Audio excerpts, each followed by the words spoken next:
Hello students, very good morning students. As you remember that last week I have sent the explanation of chapter 1 in computer, that is the networking concept. Student, today I am sending the rest part of explanation of this chapter.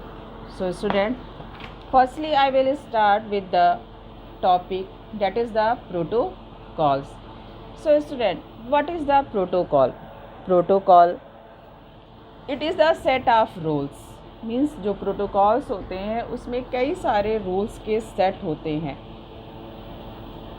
These rules which determine how data should be transfer over network, means जो ये rules के set होते हैं यही determine करते हैं कि कैसे हमारा डेटा नेटवर्क के थ्रू एक जगह से दूसरी जगह ट्रांसफ़र होता है. So student, we can say that different type of protocols in network.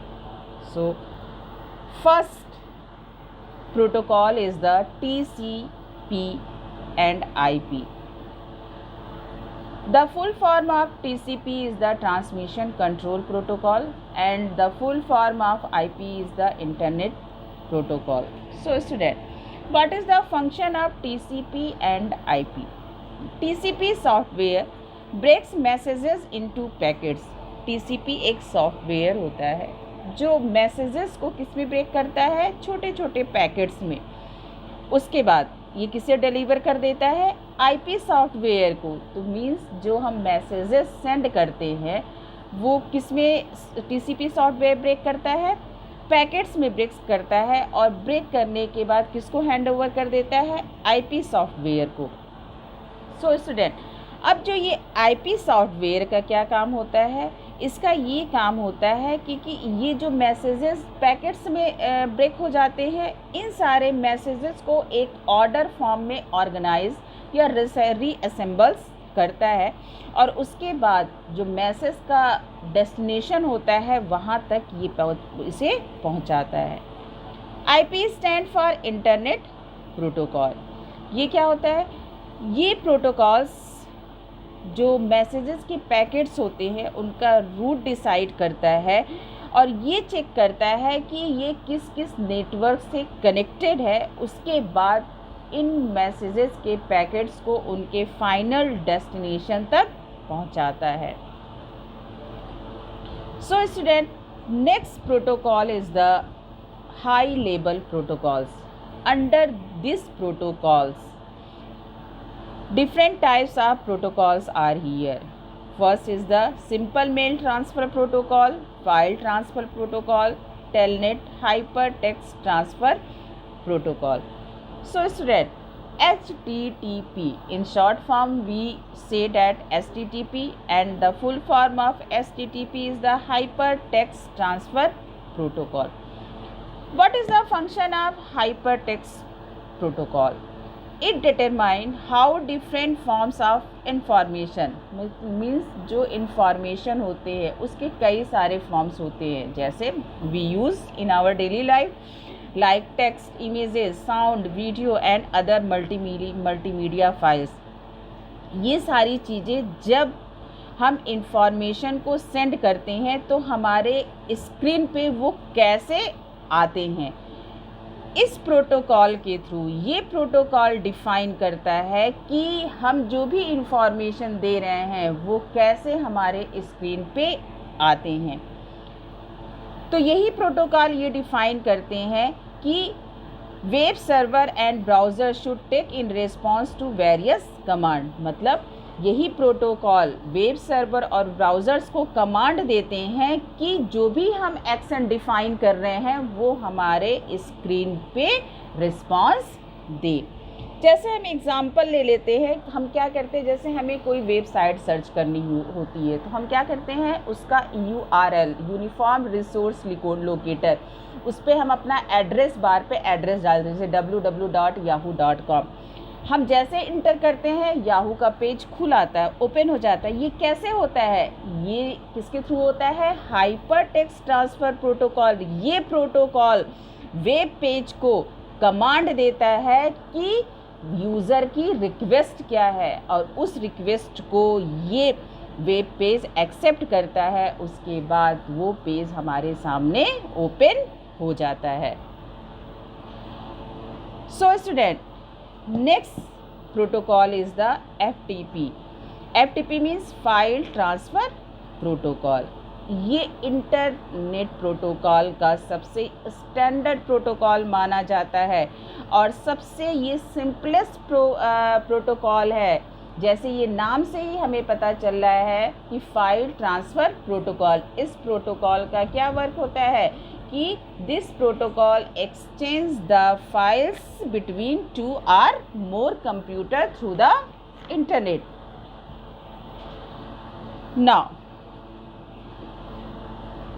about the FTP, I want to say that the control connection is used for sending control information between the two host information such as user identification, password, command to change remote directory, commands to put and get files. The data connection is used to actually send a file because FTP uses a separate control connection. FTP is said to send its control information out of band।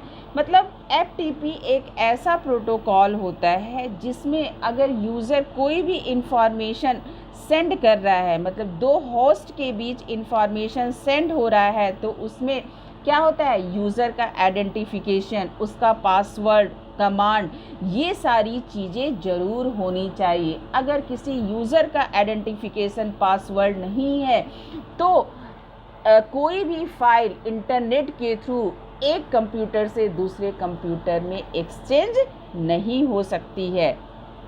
Now next protocol is the SMTP। SMTP means होता है simple mail transfer protocol. It is the most common protocol. ये सबसे ज़्यादा use होने वाला protocols होता है, क्योंकि इस प्रोटोकॉल के थ्रू हम क्या कर सकते हैं, अपने ईमेल्स को 2 या 2 से ज़्यादा सर्वर्स के थ्रू हम इसे सेंड कर सकते हैं। It is generally use to send messages from a mail client to a mail server. और ये प्रोटोकॉल क्या करता है, जब हम कोई मेल करते हैं, जैसे सपोज डैट हमने कोई मेल किया अपने फ्रेंड को, तो ये तो हमने सेंड कर दिया, लेकिन जो प्रोसेस होता है, कौन कमांड देता है कि मेल एक जगह से दूसरी जगह सेंड हो जाए। तो so student, this protocol simple mail transfer protocol give command to the server, then server send the messages to your friend. Now last protocol is the IMAP and POP. Student, IMAP means, the full form of IMAP means Internet Message Access Protocol, and POP means Post Office Protocol. These are the two most popular internet standard protocol for retrieving emails. In today's world, almost every single email client support both these protocols due their wide acceptability. Means ये जो protocols होते हैं आज के समय में बहुत ज़्यादा यूज़ किए जाते हैं, क्योंकि आजकल अगर हम मल्टीनेशनल कंपनीज़ की बात करें तो सारे वर्क्स मेल के थ्रू होते हैं, तो इनका यूज़ ऑफिसेज में, मल्टीनेशनल कंपनीज़ में ज़्यादा होता है। The utility of IMAP and POP protocols varies with respect to their uses in different environments. कह रहा है कि इन दोनों प्रोटोकॉल का जो यूज़ है वो अलग अलग है डिफरेंट इन्वायरमेंट्स में। जैसे email application, it is essential to specify both the sending protocol, that is the SMP, and receiving protocol, that is the POP or IMP। जैसे हम कोई मेल, सपोज डैट हम कोई मेल भेजते हैं, तो हमें ये ज़रूरत होती है कि हमारा मेल क्या हो, सेंड हो जाए, मतलब जिसके पास हम भेज रहे हैं वो सेंड हो जाए, और साथ ही साथ वो हमें ये पता चल जाए कि हमारा मेल सेंड तो हुआ लेकिन रिसीव हुआ कि नहीं। तो इस प्रोटोकॉल के थ्रू हमें ये ईज़िली पता चल जाता है कि हमारा मैसेज, हमारा ईमेल रिसीव हुआ है कि नहीं. So student, I hope you have listened carefully about the different types of protocols. So student, the explanation of this chapter has to be finished, and I have sent the written work also. I hope so that you have written in the copy.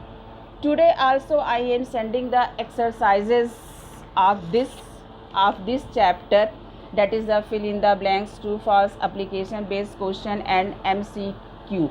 So exercises you have to do in the book, and in the book you have to fill the answer with the pencils. Thank you.